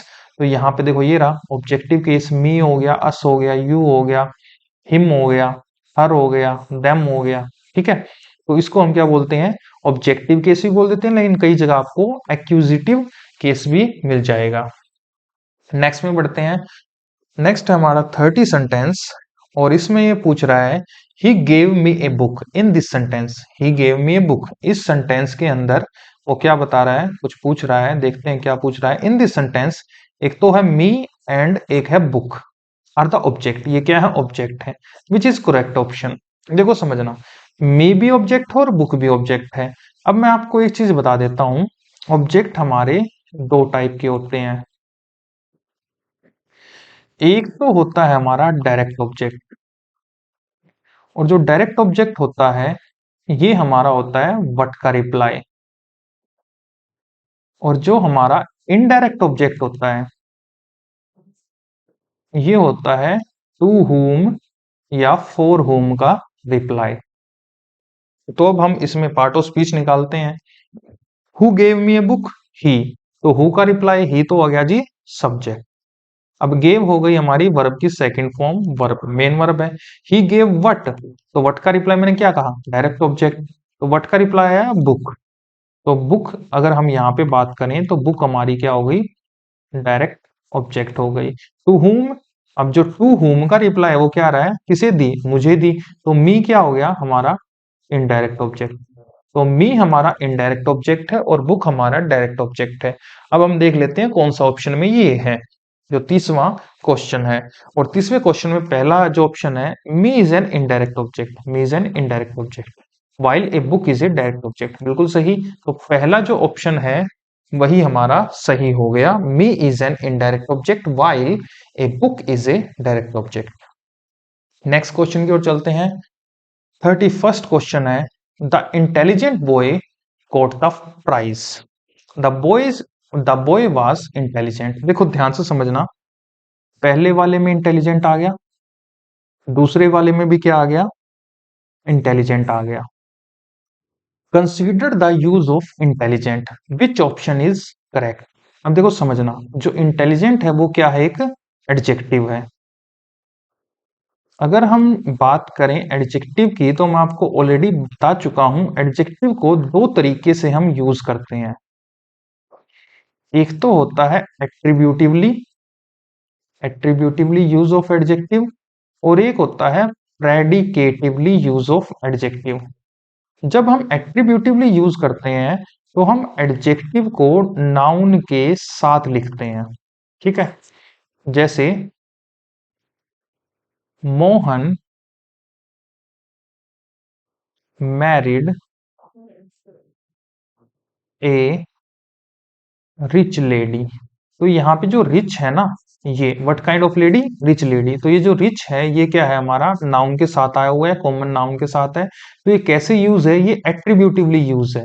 लेकिन अगर मैं ऐसे लिखूं, सीता इज रिच, तो यहाँ पे जो रिच है ये अकेले आया हुआ है, और इज जो है ये लिंकिंग वर्ब है। तो ये जो अकेले है इसको कैसे यूज किया गया है, इसको यूज किया है प्रेडिकेटिवली, ठीक है। अब देखते हैं, यहाँ पे नाउन है बॉय, और बॉय से पहले इंटेलिजेंट लिखा हुआ है। इंटेलिजेंट क्या है, एडजेक्टिव है, और ये कैसे लिखा हुआ है, ये नाउन से पहले है, तो इसको इस्तेमाल किया गया है एट्रीब्यूटिवली। और the boy wise intelligent, was यहाँ पे क्या है, लिंकिंग वर्ब है। तो यहाँ पे जो इंटेलिजेंट है उसको कैसे यूज किया है, प्रेडिकेटिवली। तो पहले सेंटेंस में तो एट्रीब्यूटिवली यूज हुआ है इंटेलिजेंट, और सेकंड सेंटेंस में प्रेडिकेटिवली यूज हुआ है। कौन से ऑप्शन में ये दिया हुआ है, फर्स्ट ऑप्शन में दिया हुआ है। तो जो 31वां क्वेश्चन है इसका आंसर हो गया ए। नेक्स्ट क्वेश्चन की ओर चलते हैं। He is an intelligent boy, intelligent is. अब देखो यहां से डायरेक्ट पूछ रहा है, यहाँ पे he is an intelligent boy, और इंटेलिजेंट कौन सी पार्ट ऑफ स्पीच है, ठीक है। सबसे पहले तो हम इसके सारे पार्ट ऑफ स्पीच निकालते हैं। हु इज इंटेलिजेंट बॉय, ही आ गया, तो ही हमारा क्या हो गया जी, सब्जेक्ट हो गया। कौन सा है ये, प्रोनाउन है। कौन सा प्रोनाउन है, ये हमारा थर्ड पर्सन वाला सिंगुलर प्रोनाउन है। इज हमारी लिंकिंग वर्ब हो गई, बॉय हमारा सब्जेक्ट कॉम्प्लीमेंट हो गया, इंटेलिजेंट हमारा एडजेक्टिव हो गया, ठीक है। हमने सारे पार्ट ऑफ स्पीच निकाल लिए। अब इसमें देखना है जो 32वें सेंटेंस में वो क्या पूछ रहा है। ये जो है एडवर्ब ऑफ क्वालिटी है, नहीं जी। नाउन ऑफ क्वालिटी है, नहीं जी।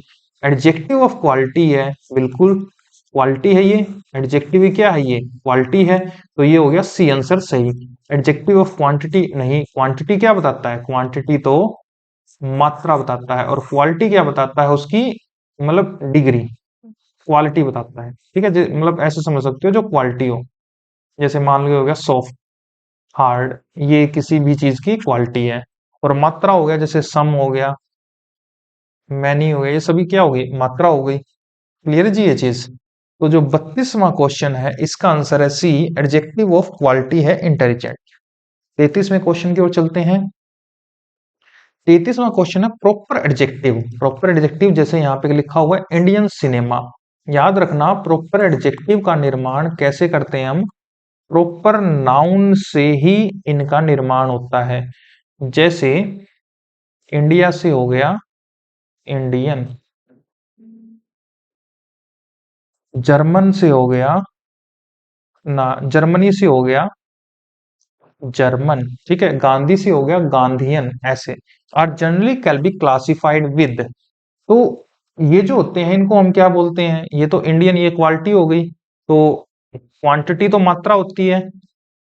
फ्रीक्वेंसी, ऑफन, जैसे अगर हम बात करें कोई काम कितनी बार रिपीट हुआ, उस रिपीटिशन को बताने के लिए क्वालिटी कौन सी इस्तेमाल होती है, फ्रीक्वेंसी की। Adjective of quality. अब ये जो इंडियन है ये तो क्वालिटी हो गया ना, प्रॉपर एडजेक्टिव क्या क्लासिफाई करता है, क्वालिटी को। तो जो 33वां क्वेश्चन है इसका आंसर आ गया जी सी। 34वां क्वेश्चन देखते हैं। All man must die, all man must die, what kind of adjective is no. देखो समझना, नो जो होता है ना, ये हमारी क्या होती है, एडजेक्टिव होती है। और जो नोट होता है, नो तो हो गया हमारी एडजेक्टिव, लेकिन जो हमारा नोट होता है ना, ये होता है हमारा एडवर्ब।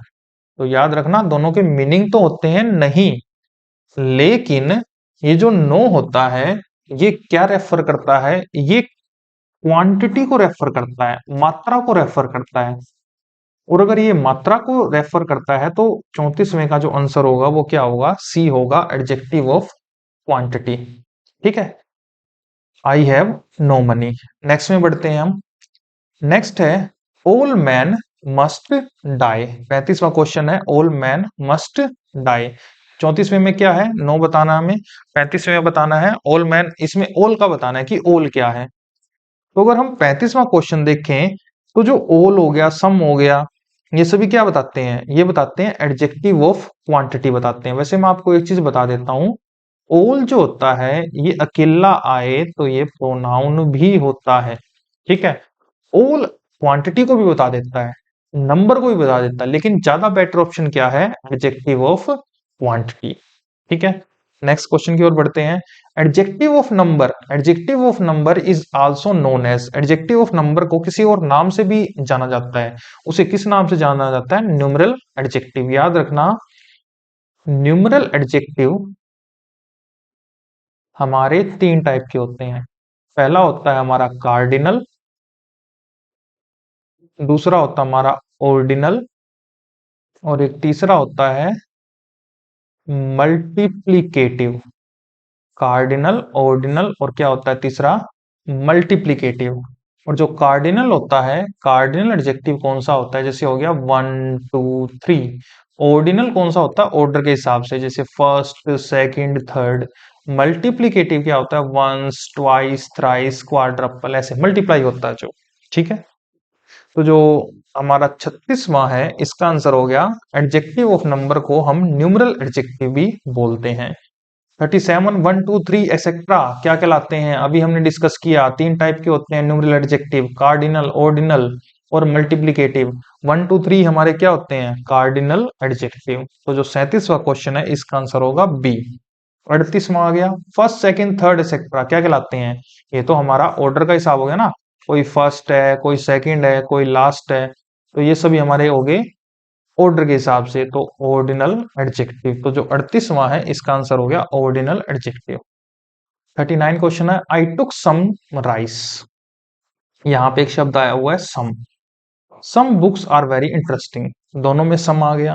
अब हमें ये बताना है जो ये सम है इन दोनों के दोनों सेंटेंस में यहाँ पे क्या काम कर रहा है। जो पहला ऑप्शन है वो क्या है, एडजेक्टिव ऑफ क्वांटिटी, दूसरा है एडजेक्टिव ऑफ नंबर। देखो सबसे पहले तो हम इनके पार्ट ऑफ स्पीच निकालते हैं। आई टुक सम राइस, तो ये तो एडजेक्टिव है। ठीक है, अब हम यहाँ पे जो सम को देख रहे हैं ये क्या बताता है, ये तो क्वांटिटी बता रहा है, राइस की क्वांटिटी बता रहा है। दूसरा सम बुक्स, अब बुक्स क्या होती हैं, ये तो नंबर होते हैं, 2 बुक है 3 बुक है। तो पहले में तो क्वांटिटी बता रहा है, दूसरे में नंबर बता रहा है, तो कौन से ऑप्शन में है, पहले ही ऑप्शन में है।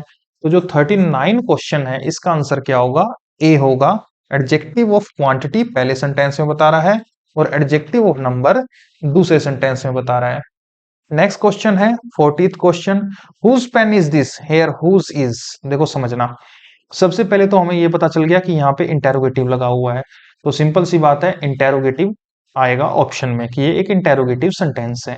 अब जो हुज होता है ये किस लिए बताता है, ये अधिकार बताने के लिए इस्तेमाल होता है। ठीक है, अब एक और चीज हमें यहाँ पे समझनी है, पेन क्या है, यहाँ पे नाउन है, और नाउन से पहले क्या आता है, एडजेक्टिव आता है। तो हुज वैसे तो इंटेरोगेटिव प्रोनाउन भी होता है, लेकिन यहाँ पे इस सेंटेंस में जो हुज है नाउन के साथ आया हुआ है, तो हुज यहाँ पे क्या काम कर रहा होगा, एडजेक्टिव का।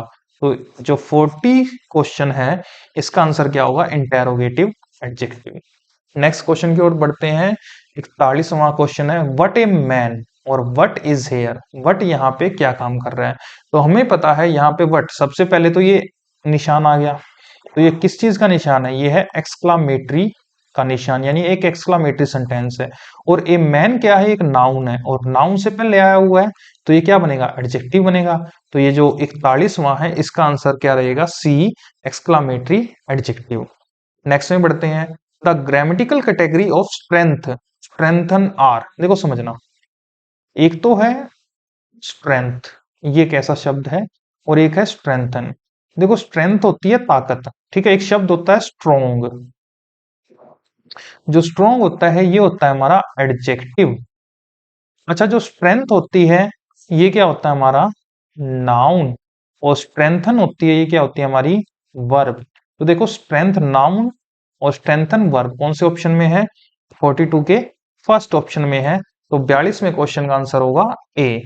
43rd क्वेश्चन में चलते हैं, it is a degree of an adjective which denotes a higher degree of the quality than the positive. Positive से क्या होती है, थोड़ी सी हायर होती है ये degree. It is used when two things और सेट्स और थिंग्स आर कंपेयर्ड, और ये कब इस्तेमाल करती हैं, जब हमें दो चीजों को कंपेयर करना हो। और हमें पता है ऐसी कौन सी डिग्री होती है जो दो चीजों को कंपेयर करती है, तो वो होती है हमारी कंपैरेटिव डिग्री। हम कंपैरेटिव डिग्री में क्या करते हैं, दो चीजों को या दो सेट्स को क्या करते हैं, कंपेयर करते हैं।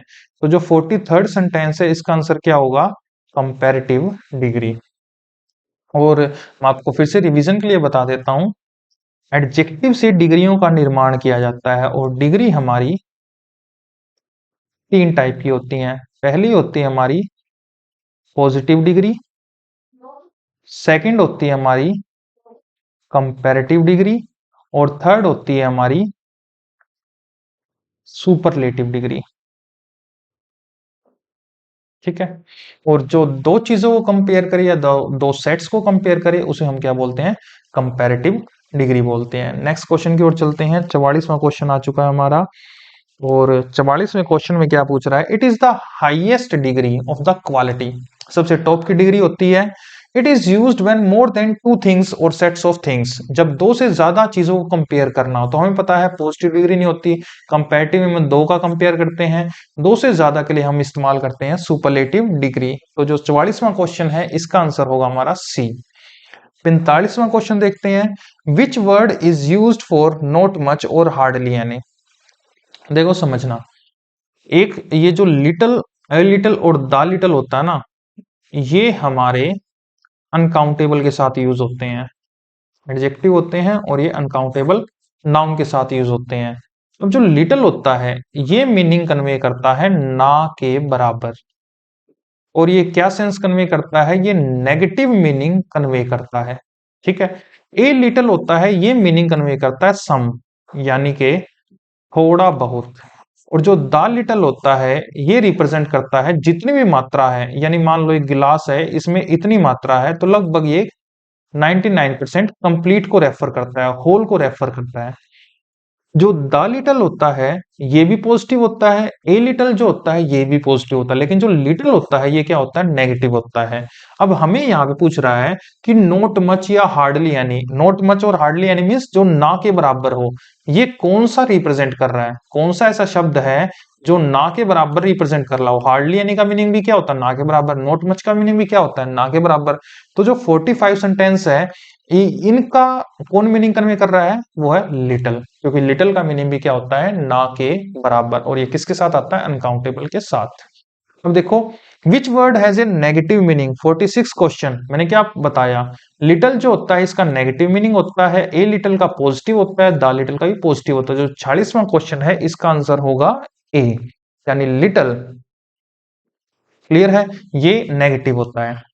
अब देखो, विच वर्ड मीन्स सम दो नॉट मच, यानी सम आ गया ना, देखो यानी थोड़ा बहुत लेकिन कंप्लीट नहीं। कौन सा ऐसा वर्ड है जो थोड़ा बहुत की सेंस कन्वे करता है, मान लो एक गिलास है, इसमें थोड़ा बहुत भरा हुआ है पानी, तो इसकी मीनिंग कौन कन्वे करता है, सम। तो हमने पता है लिटिल तो मीनिंग क्या होता है, ना के बराबर होता है, और जो ए लिटिल होता है ये मीनिंग क्या होता है, ये होता है सम का मीनिंग होता है, यानी थोड़ा बहुत। और द लिटिल होता है होल, जितनी मात्रा हो कंप्लीट। तो इसका आंसर क्या आएगा 47 का, 47 का आंसर है जी ए लिटिल। ठीक है, यानी बी ऑप्शन सही है। नेक्स्ट चलते हैं 48th क्वेश्चन पे। Which word has a positive meaning? कौन सा ऐसा शब्द है जिसका पॉजिटिव मीनिंग होता है? देखो द लिटिल का भी होता है, लेकिन हम ज्यादा बेटर किसका मानते हैं? ए लिटिल को ही हम मानते हैं, ये पॉजिटिव मीनिंग कन्वे करता है, लिटिल नेगेटिव मीनिंग कन्वे करता है। तो जो 48 है इसका आंसर होगा बी। नेक्स्ट क्वेश्चन की ओर चलते हैं। Which word is use for not much but all there is? कहने का मतलब है जितनी मात्रा है वो लगभग पूरी है। ये मीनिंग कौन सा कन्वे करता है? लिटिल नहीं जी, ए लिटिल नहीं। कौन सा रिप्रेजेंट करता है? द लिटिल जो होता है ये रिप्रेजेंट करता है। नेक्स्ट क्वेश्चन की ओर चलते हैं 50। विच word is use for not many hardly any? देखो समझना, और इसका क्या है? नेगेटिव मीनिंग, ना के बराबर। देखो समझना, फ्यू और लिटिल, अगर हम बात करें फ्यू और लिटिल, दोनों का मीनिंग सेम होता है। ए फ्यू और ए लिटिल दोनों का मीनिंग सेम होता है। द फ्यू और द लिटिल इन दोनों का भी मीनिंग सेम होता है। ऊपर वाले का फ्यू और लिटिल का मीनिंग होता है ना के बराबर। ठीक है, जब आप मात्रा बिल्कुल ना के बराबर हो, नेगेटिव। ए लिटिल और अ लिटिल मीनिंग होता है थोड़ा बहुत, यानी कि ये क्या मीनिंग कन्वे करता है? पॉजिटिव। ऊपर वाला नेगेटिव। और ये क्या मीनिंग कन्वे करता है? लगभग, जितना है वो लगभग कंप्लीट मात्रा है। और ये जो फ्यू, ए फ्यू और द फ्यू होता है, ये वाला हिस्सा अगर हम इसकी बात करें तो ये इस्तेमाल होता है काउंटेबल के साथ, यानी काउंटेबल नाउन के साथ आप इस्तेमाल करोगे। लिटिल, अ लिटिल और द लिटिल इसका इस्तेमाल हम किसके करते हैं? अनकाउंटेबल के साथ। ये फर्क होता है इन दोनों में। अब यहाँ पे मीनिंग है, देखो चार ऑप्शन है, few, a few, the few, much few. तो हमें ये बताना है ना के बराबर किसका मीनिंग होता है। सो सिंपल सी बात है, ए फ्यू। ठीक है, तो जो 50वां क्वेश्चन है इसका आंसर हो गया फ्यू। नेक्स्ट बढ़ते हैं। Which word is used for some it has a positive meaning? Some की तरह किसको इस्तेमाल करते हैं और पॉजिटिव मीनिंग भी होता है, और अपोज होता है नन का? तो हमें पता ही है। ये 51वें का क्या आंसर होगा? 51वें का आंसर होगा ए फ्यू। ये पॉजिटिव मीनिंग कन्वे करता है। 52वां। Which word is used for not many but all there are? जितनी मात्रा है वो लगभग कंप्लीट है। देखो कंप्लीट तो नहीं है, लगभग कंप्लीट है। तो ये कौन सा वर्ड होता है? उसके लिए होता है द फ्यू। जो 52 सेंटेंस है, क्वेश्चन है, इसका आंसर होगा जी सी। नेक्स्ट में बढ़ते हैं। 53वां क्वेश्चन है। ए और एन इज नोन एज? ए और एन को हम क्या बोलते हैं? डेफिनेट या इनडेफिनेट? देखो समझा देता हूं। ए और एन होते हैं, ये हमारे इनडेफिनेट आर्टिकल होते हैं। इनसे हम निश्चित नहीं कर सकते। इनडेफिनेट कहने का मतलब होता है जो लिसनर होता है वही डिसीजन लेता है कि कोई भी चीज डेफिनेट है या इनडेफिनेट है। और लिसनर के अकॉर्डिंग जब कोई चीज डेफिनेट नहीं होती तो वो इस्तेमाल करता है ए और एन। और अगर उसके अकॉर्डिंग अगर कोई चीज डेफिनेट हो जाए तो इस्तेमाल करता है द। तो याद रखने, ए और एन हमारा क्या होता है? इनडेफिनेट आर्टिकल होता है। तो जो 53 है इसका आंसर होगा बी। 54वां क्वेश्चन है। ए और an is an indefinite article because? A और एन क्या होता है? इनडेफिनेट आर्टिकल होता है, क्यों? अब इसका देखो चार ऑप्शन है, और इनमें से जो बेटर ऑप्शन है वो क्या है? It usually lives indefinite person और थिंग्स स्पोकन ऑफ। कहने का मतलब है जब लिसनर डिसाइड करता है और उसे नहीं पता होता, जैसे किसी ने कहा bring me dash chair from dash room. अगर हम इसमें देखें तो यहां पे एक तो होगा स्पीकर और एक हो गया लिसनर। जो लिसनर है वो डिसाइड करेगा कि यहाँ पे ए आएगा या द आएगा। मान लो यहाँ पे दो रूम है और बहुत सारी कुर्सियां हैं, तो अब लिसनर के अकॉर्डिंग कोई से भी रूम में चला जाए, रूम फर्स्ट में चला जाए, रूम सेकंड में चला जाए, और कोई सी भी कुर्सी उठा लाए, तो कोई भी कुर्सी क्या है? डेफिनेट नहीं है, ए आ गया। रूम भी डेफिनेट नहीं है तो ए आ गया। लेकिन अगर मैं बात करूं कि सिर्फ और सिर्फ एक ही रूम है, ठीक है, और कुर्सियां बहुत सारी हैं, तो जब इससे कहा जाएगा bring me dash chair from dash room, तो हमें पता है चेयर तो बहुत सारी हैं लेकिन जो रूम है वो सिर्फ एक ही है। तो यहाँ पे द आ जाएगा। डेफिनेट हो गया ना रूम, किसी में से लाना है। अब मान लो एक और ऑप्शन है, एक ही कमरा है और एक ही कुर्सी है, तो अब इसने स्पीकर ने कहा लिसनर को कि जा भाई कुर्सी लेके आ, तो गारंटी है एक ही कमरा है तो उसी कमरे में जाएगा, एक ही कुर्सी है तो उसी को उठाएगा, यानी दोनों डेफिनेट हो गई, तो यहाँ पे क्या आ जाएगा दा। तो कहने का मतलब है ए और एन इंडेफिनिट आर्टिकल इसलिए होते हैं क्योंकि जो लिसनर होता है वो इन चीजों को समझ नहीं पाता कि कौन से की बात कर रहा है, ठीक है।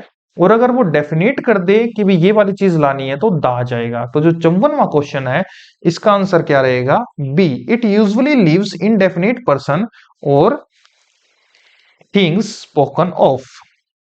नेक्स्ट क्वेश्चन की ओर चलते हैं। 55वां क्वेश्चन है, इट इज एन आर्टिकल, ठीक है। ये एक पूरी लाइन दे रखी है, it is normally point out some particular person और थिंग। जो इट होता है देखो समझना, एक तो होता है इट और एक होता है दिस, और इन दोनों का मीनिंग होता है जी ये है। और आपको पता है हम जो इट का इस्तेमाल करते हैं वो इशारे के लिए करते हैं, और दिस का इस्तेमाल भी क्या है, निश्चित किसी चीज के लिए करते हैं हम, यानी निश्चित इशारा। और दिस क्या होता है हमारा, डेमोन्स्ट्रेटिव एडजेक्टिव और प्रोनाउन दोनों होता है। अब हम हमसे ये पूछ रहा है जो इट है ये क्या है, तो ध्यान से समझना, जो इट हम तभी इस्तेमाल करते हैं जब कोई चीज डेफिनेट होती है, तो इसको हम क्या बोलेंगे, 55वां जो क्वेश्चन है इसको हम क्या बोलेंगे, डेफिनेट आर्टिकल, ठीक है। इट का हम तभी इस्तेमाल करेंगे, उसको डेफिनेट मानेंगे अगर हम इट या दिस का इस्तेमाल करते हैं। और याद रखें दिस की जो वीकर फॉर्म होती है वो क्या होती है, दा ही होती है। क्लियर है जी ये चीज। 56वें क्वेश्चन की ओर चलते हैं। The definite article is used before. Definite article किसके साथ यूज होता है, देखो ए और एन जो होते हैं ये तो हमें पता है, ये तो सिंगुलर काउंटेबल नाउन के साथ इस्तेमाल होते हैं। Singular countable noun. लेकिन जो दा होता है ये सभी के साथ यूज होता है, सिंगुलर के साथ, प्लूरल के साथ, अनकाउंटेबल के साथ, काउंटेबल के साथ। तो याद रखने जो डेफिनेट आर्टिकल होता है वो सभी के साथ यूज होता है, तो इसका आंसर आएगा all of these. Next question की ओर बढ़ते हैं। The words like hour, hour, honest, heir begin with. देखो समझना, इसको हम बोलते हैं आवर, इसको हम बोलते हैं ऑनेस्ट, ठीक है। और ये होता है एयर। तो देखो ए आ ई ये हो गए हमारे वोवल साउंड। तो ये सभी किससे स्टार्ट हो रही हैं, एक वोवल साउंड से स्टार्ट हो रहे हैं। तो इसका जो 57वें का आंसर आएगा, ये किससे स्टार्ट हो रहे हैं, वोवल साउंड से। तो 57वें का जी आ गया ए। 58वां क्वेश्चन देखते हैं। टू दाइन, दाइन मैंने आपको पढ़ाया, दाइन मीन्स क्या होता है, जैसे मैंने लिखा था ना, दऊ, दी, दे और दाइन। जो दाइन है इसका मीनिंग होता है जी योर्स, ठीक है। यू, यूअर, यू, पहले जमाने में ये वर्ड यूज होते थे, दऊ, दी, दे, दाइन। अब ये इस्तेमाल होते हैं, ठीक है। तो यहाँ पे दाइन है, एक यहाँ पे लिख रखा है on, self be true. Next है he care for nothing but self. देखो यहाँ पे भी सेल्फ है और यहाँ पे भी क्या है, सेल्फ है। थर्ड में भी एक सेल्फ आया हुआ है, he thinks much of self. और अब ये पूछ रहा है the category of self in this sentence is of. देखो समझना, अगर हम बात करें तो जो सेल्फ होता है ना, सेल्फ, ये एक्चुअल में एक नाउन होता है, ठीक है। और ये एक काउंटेबल नाउन होता है, और ये प्रोनाउन भी होता है। वैसे इसका जो प्लूरल बनता है वो बनता है सेल्व्स, ठीक है, SELVES। और ये काउंटेबल प्लूरल, ये हो गया काउंटेबल प्लूरल नाउन, और सेल्फ होता है काउंटेबल सिंगुलर नाउन। अगर हम इसकी डेफिनेशन की बात करें तो ए पर्सन और thing refer to with respect to complete individuality.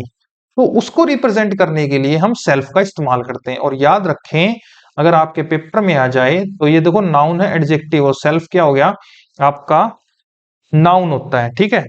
तो ये नाउन क्या है, एडजेक्टिव है, और एडजेक्टिव के बाद नाउन है, ठीक है। ऑफ प्रेपोजिशन है, प्रेपोजिशन के बाद कौन आता है, ऑब्जेक्ट आता है। ऑब्जेक्ट कौन बनता है, नाउन या प्रोनाउन बनता है। तो सेल्फ यहाँ पे क्या है, प्रोनाउन है। और यहाँ पे भी नथिंग बट क्या है, ये भी प्रेपोजिशनल फ्रेज है, और इसके बाद भी ऑब्जेक्ट आता है। याद रखें प्रेपोजिशन के बाद हमेशा क्या आता है, ऑब्जेक्ट आता है। तो यहाँ पे भी जो सेल्फ है वो ऑब्जेक्ट है। अब यहाँ पे ऑब्जेक्ट बनने का काम कौन करता है, प्रेपोजिशन का। नाउन या प्रोनाउन यूज करता है। अब ये प्रोनाउन तो है नहीं, तो हम इसको क्या बोलते हैं, नाउन। तो याद रखने SELF जो होता है वो क्या होता है, आपका नाउन होता है। और जो हम ये बात करते हैं ना, माई सेल्फ, हिमसेल्फ, ये सभी क्या होते हैं, my self, himself emphatic pronoun होते हैं।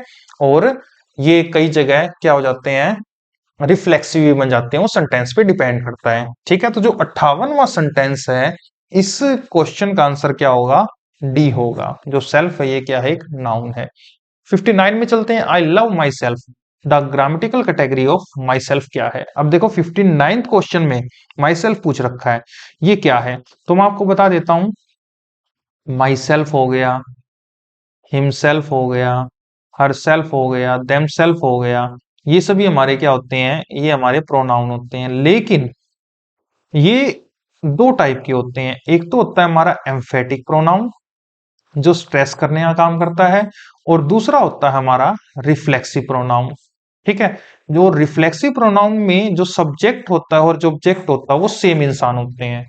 और रिफ्लेक्सिव प्रोनाउन जो होता है वो सिर्फ और सिर्फ क्या काम करता है, ऑब्जेक्ट बनने का। लेकिन एम्फेटिक प्रोनाउन एडजेक्टिव बनने का काम करता है। ठीक है, और कई जगह वो एडवर्ब भी बन जाता है। अब एक चीज समझना, यहाँ पे आई तो हो गया सब्जेक्ट, लव होगी वर्ब, और माई सेल्फ क्या बन गया, ऑब्जेक्ट। तो हमें गारंटी की बात है, आई है वो खुद से ही प्रेम करता है, तो सब्जेक्ट ऑब्जेक्ट सेम है। अगर सेम है तो इसको हम क्या बोलेंगे, रिफ्लेक्सिव प्रोनाउन। तो जो 59 क्वेश्चन है इसका आंसर क्या होगा, B, reflexive pronoun. Next question की ओर चलते हैं। 60th क्वेश्चन है, pronoun which are used for the sake of emphasis. मैंने क्या कहा, एम्फेसिस करने के लिए हम कौन से प्रोनाउन का इस्तेमाल करते हैं। हमारे पास एक ही है, वो है एम्फेटिक प्रोनाउन। ये मैं अभी अभी पहले 2 सेकंड पहले अभी डिस्कस कर चुका हूं। तो जो 60 जो क्वेश्चन है उसका आंसर क्या होगा, emphatic pronoun. Emphatic pronoun are also known as, emphatic pronoun को किसी और नाम से भी जाना जाता है, याद रखें, एम्फेसाइजिंग प्रोनाउन। एम्फेटिक प्रोनाउन को हम एम्फेसाइजिंग प्रोनाउन भी बोलते हैं। नेक्स्ट क्वेश्चन की ओर देखते हैं। शी हरसेल्फ सेज नोस, उसने खुद से कहा। ठीक है, अब यहां पे अगर हम देखें इस सेंटेंस में, तो ये पूछ रहा है हरसेल्फ क्या काम कर रहा है। तो याद रखना, ये तो सब्जेक्ट है। ठीक है, अब यहाँ पे जो हरसेल्फ है ये ऑब्जेक्ट तो हो नहीं सकता, क्योंकि वर्ब तो ये रही सेज। अगर वर्ब से पहले आया हुआ है तो कहने की बात है, अभी एडवर्ब होगा। अब ये एडवर्ब या एडजेक्टिव बनने का काम हरसेल्फ किस सिचुएशन में करता है, जब वो एम्फेटिक होगा। क्योंकि रिफ्लेक्सिव प्रोनाउन में तो सब्जेक्ट और ऑब्जेक्ट जब सेम हो जाते हैं तभी तो हम उसको रिफ्लेक्सिव बोलेंगे। तो ये यहाँ पे 62 सेंटेंस में जो हरसेल्फ है ये क्या काम कर रहा है, एम्फेटिक प्रोनाउन का काम कर रहा है। तो इसका आ गया 62 जो क्वेश्चन है इसका आंसर आ गया जी ए। नेक्स्ट है 63, this pronoun refer to person और थिंग इन जनरल वे, जो जनरल वे में इस्तेमाल करता है। ठीक है, रेफर करता है। It does not refer to any person और thing in particular, it is called. देखो समझना, जब हम किसी को जनरल वे में कंसीडर करते हैं, रेफर करते हैं, तो डेफिनेट तो प्रोनाउन होता नहीं, तो उसको हम क्या बोलते हैं, इनडेफिनेट प्रोनाउन। जब निश्चित ना हो, जैसे हो गया someone, somebody, no one, nobody, nothing, ये सभी क्या होते हैं, हमारे इंडेफिनिट प्रोनाउन होते हैं। ये निश्चित को रेफर नहीं करते, ये जनरल वे में सभी को रेफर कर देते हैं। ठीक है, तो जो 63rd जो क्वेश्चन है इसका आंसर आएगा जी B, indefinite pronoun. Next question की ओर चलते हैं। One must do one's duty, one must do one's duty, none but a fool will do it, some are born great. In this sentence, एक तो आ गया वन, नन, सम। ये यहाँ पे देखो, ये रहा वन, नन और सम, ये यहाँ पे क्या काम कर रहे हैं ये बताना हमें। डेफिनेट प्रोनाउन है, इनडेफिनेट प्रोनाउन है, पोजेसिव प्रोनाउन है, ये क्या है हमें पता है। यहां से हम सभी को रेफर कर रहे हैं, यहां से भी नन में सभी को रेफर कर रहे हैं, और सम में भी हम सभी को रेफर कर रहे हैं, कोई डेफिनेट चीज को रेफर नहीं कर रहे। अब जब हम डेफिनेट को रेफर ही नहीं कर रहे, डेफिनेट को अगर रेफर नहीं कर रहे तो डेफिनेट प्रोनाउन तो गलत हो गया, पॉजेसिव प्रोनाउन वैसे ही गलत हो गया। तो यहाँ पे क्या आएगा, इनडेफिनेट प्रोनाउन। सम हो गया, ऑल हो गया, नन हो गया, वन हो गया, जब ये जनरल वे में सभी को रेफर करते हैं तो इनको हम क्या बोलते हैं, इंडेफिनेट प्रोनाउन बोलते हैं। तो जो हमारा 64 सेंटेंस है, क्वेश्चन है, इसका आंसर आ गया जी बी।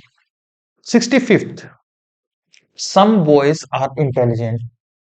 पहले सेंटेंस में क्या है, some boys are intelligent. Second में है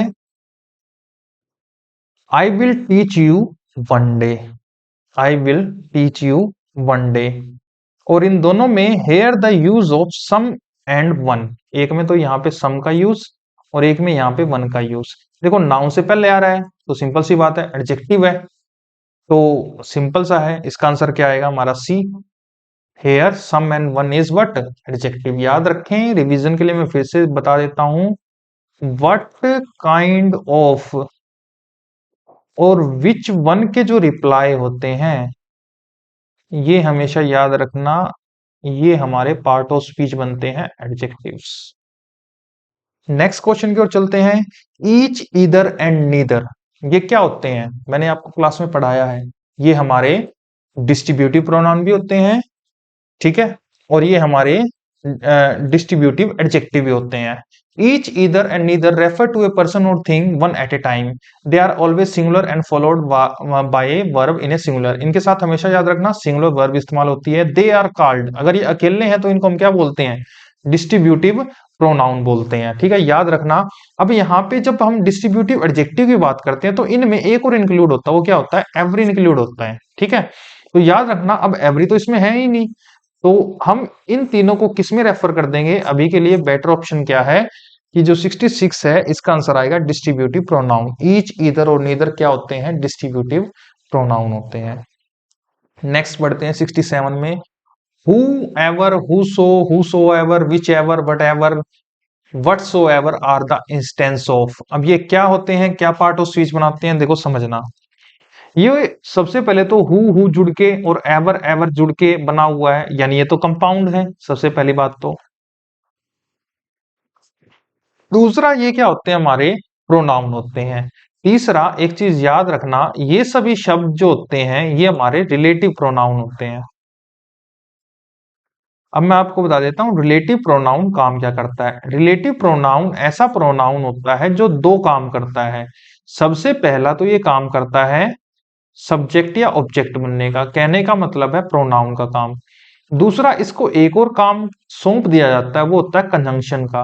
तो याद रखें, अगर कोई प्रोनाउन एक साथ में एक टाइम पे प्रोनाउन का भी काम कर रहा हो, यानी सब्जेक्ट या ऑब्जेक्ट भी बन रहा हो, साथ में कंजंक्शन का भी काम कर रहा हो, तो ऐसे प्रोनाउन को हम क्या बोलते हैं, रिलेटिव प्रोनाउन। दूसरा, अब यहां पे ये कंपाउंड भी है तो इनको हम क्या बोलेंगे, कंपाउंड रिलेटिव प्रोनाउन। तो जो 67th है क्वेश्चन, इसका आंसर क्या होगा, कंपाउंड रिलेटिव प्रोनाउन, यानी डी ऑप्शन इसका सही है। नेक्स्ट क्वेश्चन की ओर चलते हैं।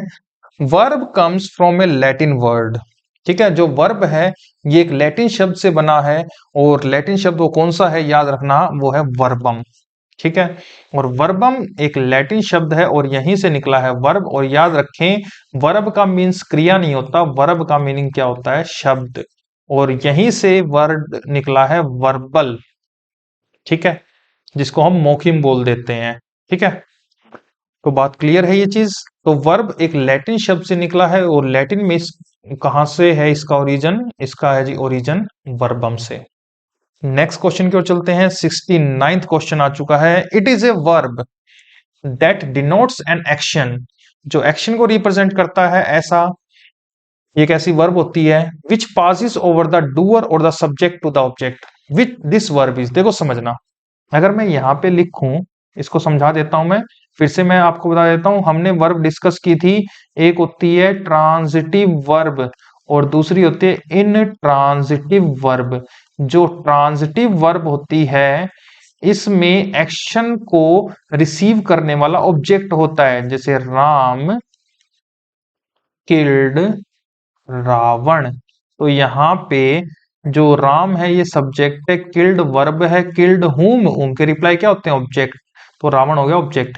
इस किल वर्ब के जो एक्शन हुआ इसको रिसीव किसने कर लिया, रावण ने। तो याद रखना, जब एक्शन रिसीव हो जाता है तो उसको हम बोलते हैं ट्रांजिटिव वर्ब, यानी एक्शन का ट्रांसफर हो जाए।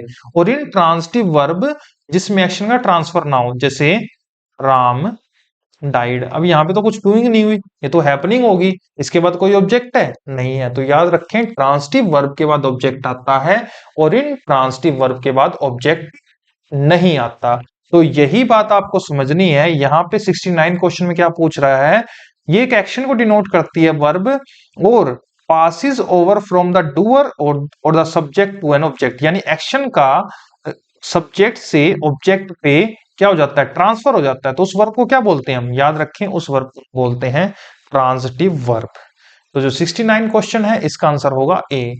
70 क्वेश्चन आ गया है, क्वेश्चन नंबर आ गया 70। It is a verb that denotes an action, action को डिनोट करता है, which does not pass over to an object, जो एक्शन जो पास नहीं होता कहां पे, ऑब्जेक्ट पे, यानी ट्रांसफर नहीं होता एक्शन का।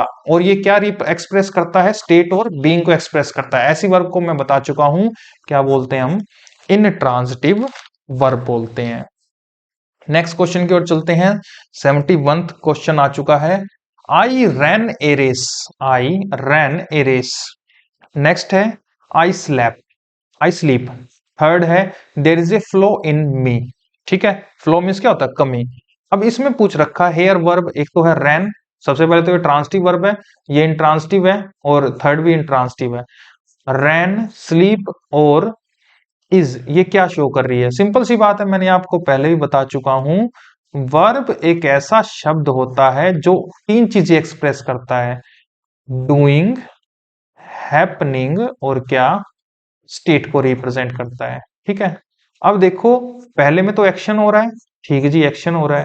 दूसरे में स्टेट है कि वो सोने लग रहा है, और थर्ड में क्या है, वो बीइंग है। मैंने क्या कहा, जो इज होती है ना, ये फॉर्म होती है जी बीइंग की, ठीक है। जो बी होती है ये होती है बेस फॉर्म, और इसी में से बाकी सभी फॉर्म निकली हैं, इज, एम, आर, वाज, वर,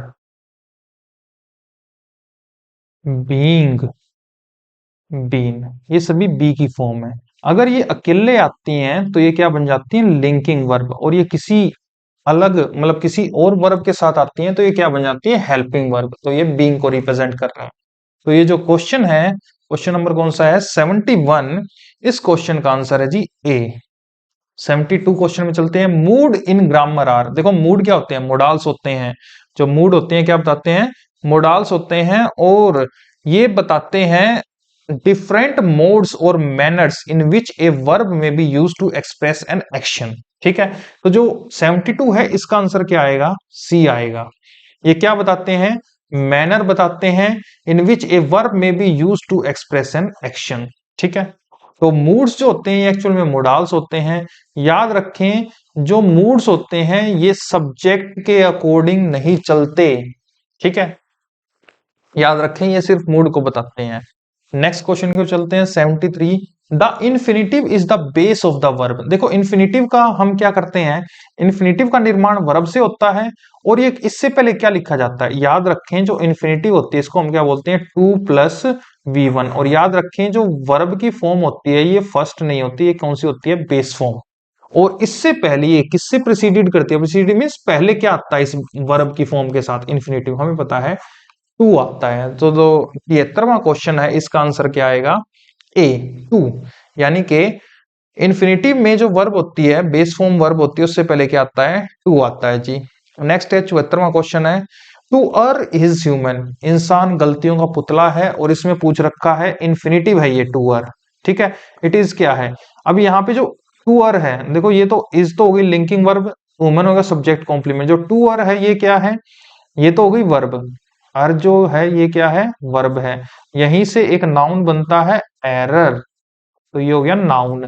और यहाँ पे 2+ ये बेस फॉर्म क्या काम कर रही है, ये काम कर रही है इन्फिनिटिव, और इन्फिनिटिव है ये क्या काम करती है, ये नाउन की तरह काम करती है, और यहाँ पे ये काम कर रही है सब्जेक्ट का। तो यानी कि जो 74वां क्वेश्चन है इसका आंसर क्या होगा, बी, ये काम कर रही है infinitive, the subject of the verb. Next question की ओर चलते हैं।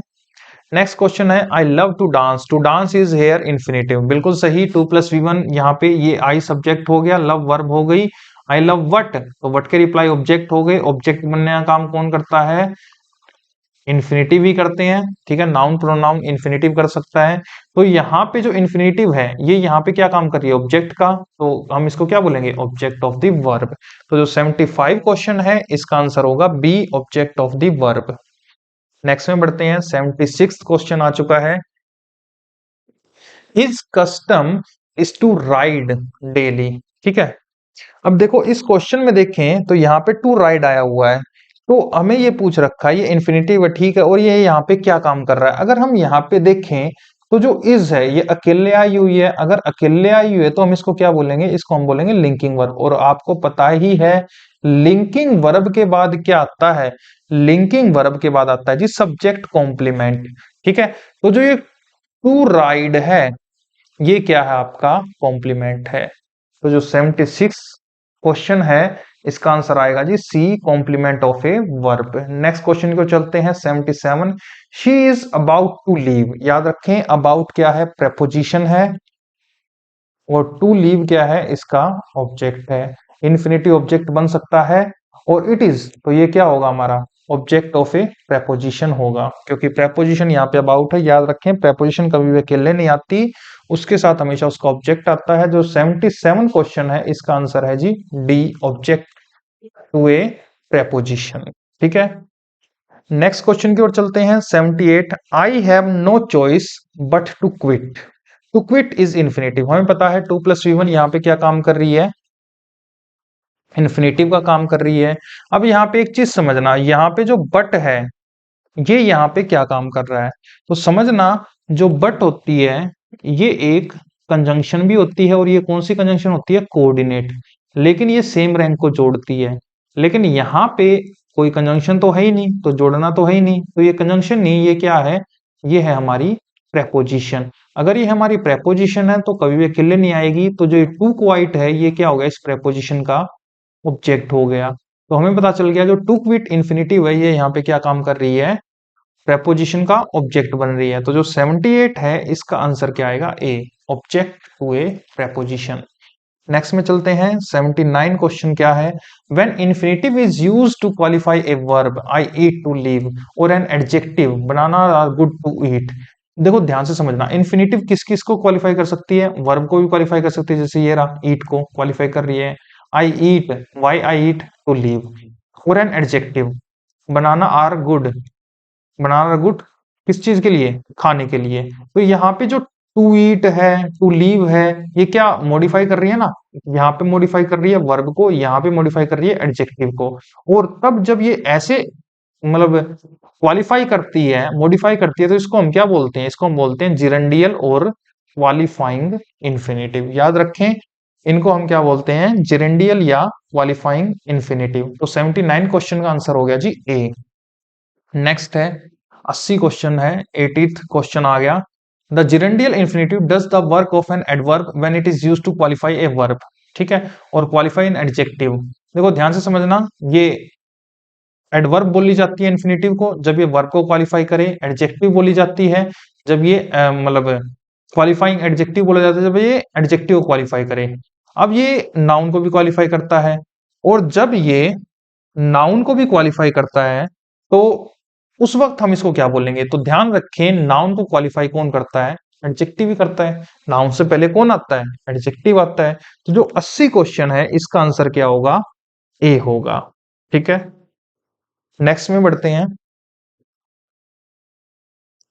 The infinitive is a kind of a noun, हमें पता है जो 2 + V1 होता है ये नाउन की तरह काम करता है, with certain feature of the verb, जिसके अंदर क्या होते हैं, वर्ब के फीचर भी होते हैं। हमें पता है ये वर्ब की बेस फॉर्म से बनता है infinitive, specially that of taking an object when the verb is transitive, और ये एज एन ऑब्जेक्टिव बन जाता है जैसे अगर ट्रांसिटिव वर्ब हो, एंड एडवर्बियल क्वालिफायर्स, और ये एडवर्ब भी बन जाता है, एडवर्ब को भी क्वालिफाई करता है।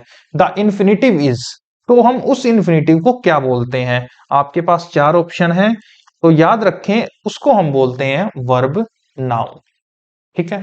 नेक्स्ट क्वेश्चन की ओर चलते हैं, 82।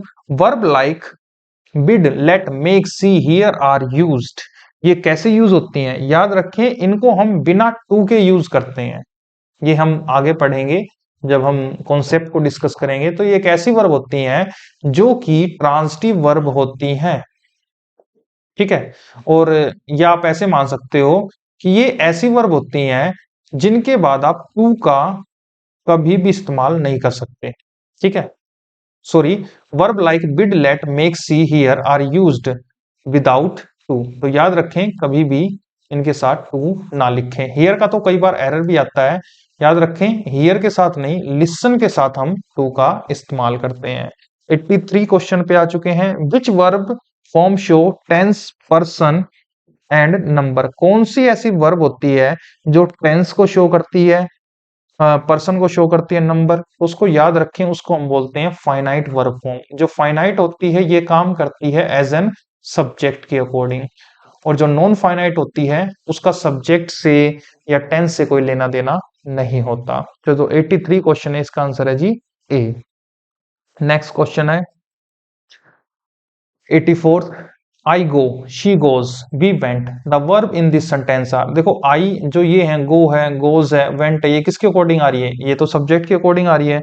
अगर ये सब्जेक्ट के अकॉर्डिंग आ रही है तो ये क्या होगी? हमारी फाइनाइट वर्ब। और अगर ये सब्जेक्ट के अकॉर्डिंग ना काम करे, जैसे इन्फिनेटिव, पार्टिसिपल, जिरंड, ये सब्जेक्ट से रिलेटेड नहीं होती, सब्जेक्ट के अकॉर्डिंग तो या टेंस के अकॉर्डिंग तो नहीं आती, तो इनको हम क्या बोलते हैं?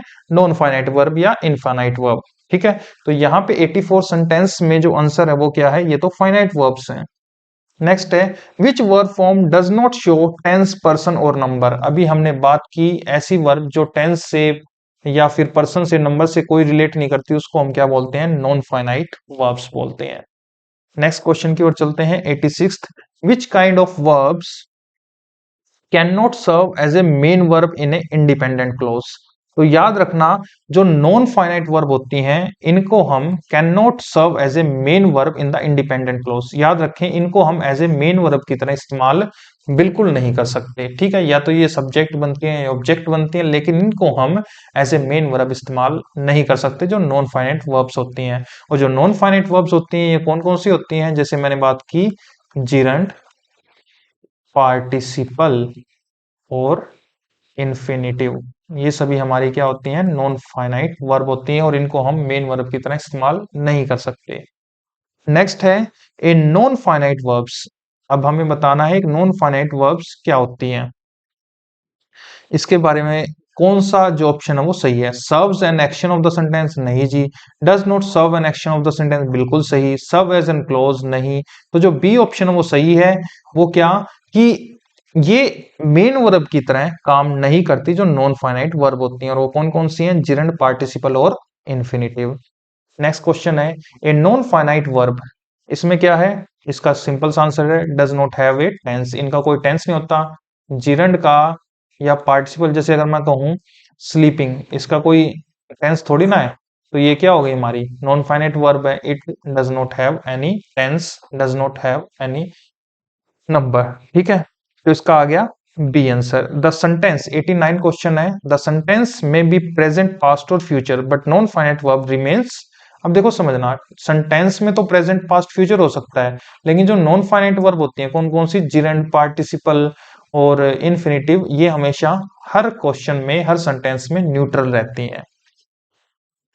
नेक्स्ट क्वेश्चन है जिरेंड, पार्टिसिपल और इन्फिनिटिव आर टाइप्स ऑफ। इनको हम क्या बोलते हैं? इनको हम बोलते हैं नॉन फाइनाइट वर्ब। तो जो 90 क्वेश्चन है इसका आंसर आएगा जी बी। क्लियर है जी ये चीज? तो आज के लिए हम इतना ही रखते हैं, क्योंकि काफी लंबी वीडियो बन सकती है, इसलिए हम फर्स्ट पार्ट को यहीं तक रखते हैं। नेक्स्ट वीडियो में हम 91 क्वेश्चन से स्टार्ट करेंगे। आज के लिए हम इतना ही रखते हैं, नेक्स्ट वीडियो में मिलेंगे। Thank you guys.